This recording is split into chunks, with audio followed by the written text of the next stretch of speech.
Medyo napaaga nga yata ang gising ko at naalipungatan lang ako, pero bakit naggagayak ako ng dami? Hindi ko rin talaga alam kung saan kami pupunta at maninap ko pa yata. Naksyuta.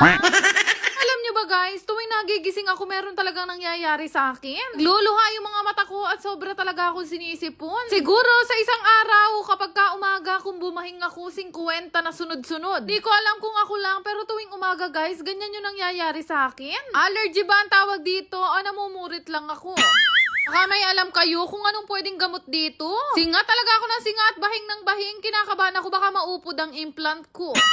Kaya naman, nilabas ko nga itong si Penelope dahil dumating na nga yung magaling niyang groomer. Mula no nagkaroon talaga ako ng mga alaga, dito ko na kay Carl pinapagupit lahat ng mga alaga ko. Lalo na itong si Pine, talagang pagka ginupitan niya nagiging mukhang corgi.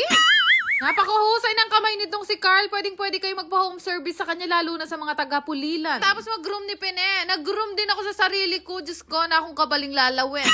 Skincare lang ako, naglagay ng toner at syempre hindi pwedeng makalimutan ang Skin Magical 360 Sun Shield Rays. Sobrang paborito ko tong sunscreen na to kasi may pa-powdery effect na siya pagkatapos mong gamitin. Ang pinakamahalaga sa akin, wala talagang lagkit peeling at no white cast. Meron kasi mga sunscreen na kapag ka-in-apply mo, Diyos ko, para kang kisame sa sobrang puti ng mukha. Kapag ito ang gamit ko, talaga nag-glow ang mukha ko at lumalapat lang siya ng saktong-sakto sa mukha. Rin kasi ang ginagawa ko, moisturizer at primer bago nga ako mag-makeup. Tapos kung mag-makeup, nagpalit naman ako ng damit kasi feeling ko pang 16 times ko na yun nasuot. Pabango ko namang gamit ngayon, meron pa bang iba? Syempre itong rose ng Mystery Scent. Shake nyo lang bago gamitin at napakabango niyan guys. Para kayong cotton candy, ganon. 3 to 5 hours naman ang tinatagal niyan sa akin at lagi ko naman niyang bit-bit kahit nga dito sa sasakyan meron. Long time no drive. Dahil ngayon ko lang din na-drive itong sasakyan kong pula. Ngayon ko na nga lang ito nagamit at nung dinadrive ko na nga, abay merong umiingi. Talaga namang kinakausap ko siya. Wag lang tayong masisiraan. Diyos ko, nanggawan ko kanyan. Pero hindi kami pwedeng masiraan. Preno lang ang kaya kong gawin. Buti na lang kahit umiingit yung sasakyan. Nakarating kami ng safe dito sa DB Mart Pulilan. At ako nga ay mamimili lang ng mga kakailangan ko sa pagla-live selling. Di pala sa pagla-live selling guys. Sa paglalaba ko nga dun sa mga ititinda ko. Noon ako na nga itong mga hanger. Yung mura lang yung mga binili ko kasi hindi ko naman yan i-display. Pag sasabitan ko lang talaga sa mga labahin. Namiyan ko na nga yung mga binili kong hanger dahil sako-sako nga yung mga lalaban sa amin. Ano lang talaga, hindi ganito yung mga type ng hanger na kapag ka nabilad at naulan, nangangakrak-krak. In fairness, nabilib na ako sa sarili ko ngayon. Meron kasi akong trauma sa hanger na yan. Arte kasi yan ang childhood ko, guys. Walang ibang ginawa si Angeline mapagmahal sa akin noon, kundi sabulin ako ng hanger. Anak syuta. Nga doon, namili din ako ng mga laundry basket. Laundry basket kasi sa amin, nakakahiyang i-vlog. Crack na ang ilalim at ang sumasalba na lang yung tahina alambre. Mahirap na, baka mahusgahan nyo ako. Nagpupunta ako ng Japan, wala akong pambiling laundry basket. Anak syuta. Gusto ko namimili dito sa DB Mart. Nang kamura lang ng mga tinda. Tignan nyo kung gaano kakuripot ang Disney Princess. 69 pesos lang. Nagdadalawang isip pa akong bilhin.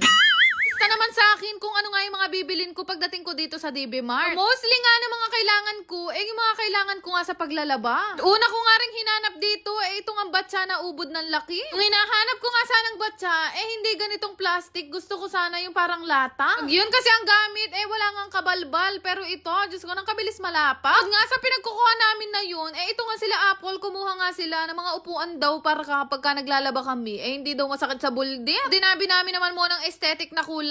At napili, ruguni ka bang nasat ni Apple kulay berde. LT kayo? Pagkatapos naman noon, naglibot-libot na nga kami at naghanap pa kami ng mga pwedeng gamitin, kagaya nga ng pentel pen. Alam nyo na, tinutuo ko na talaga ang pagpasok sa mundo ng live selling. Lahat na magmamain sa akin, ngayon pa lang sinasabihan ko na kayo. Ay Diyos ko, mag-check out kayong lahat kung ayaw nyong mabarang.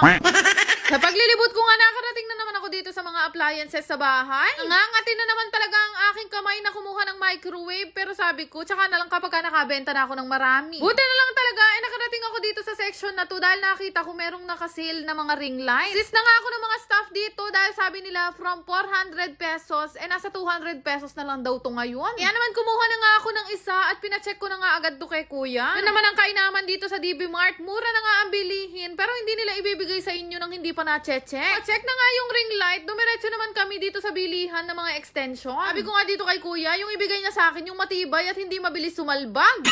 Ano naman yung mga pinagbibili namin at after nun, dumiretso na nga kami dito sa cashier para magbayad. Kunti lang talaga yung mga pinagbibili ko, kung ano lang talaga yung mga kakailanganin ko sa paglalaba at sa pagla-live selling. Sa tingin nyo guys, magkano kaya ang aking naging total totals at sa makakahula ng exact amount, merong 500 pesos sa akin. Naksyuta?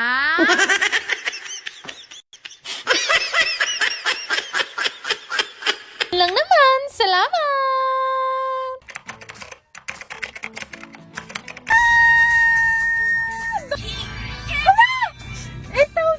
Mga kayo nang nakita, ito yung nilalaro ko, ang PH Fairy na talaga naman napakalaking manalo. Kami kayong larong pwedeng pagpilian dito, pero kadalasan talaga na nilalaro ko itong Super Ace dahil ang laki lagi ng tama. Kaya nga nito, biglang pumuputok na lang ng 4,800 at hanggang 20,000 pa. Dali lang to laruin, kaya pag gusto nyo, ilalagay ko na lang ang link sa comment section.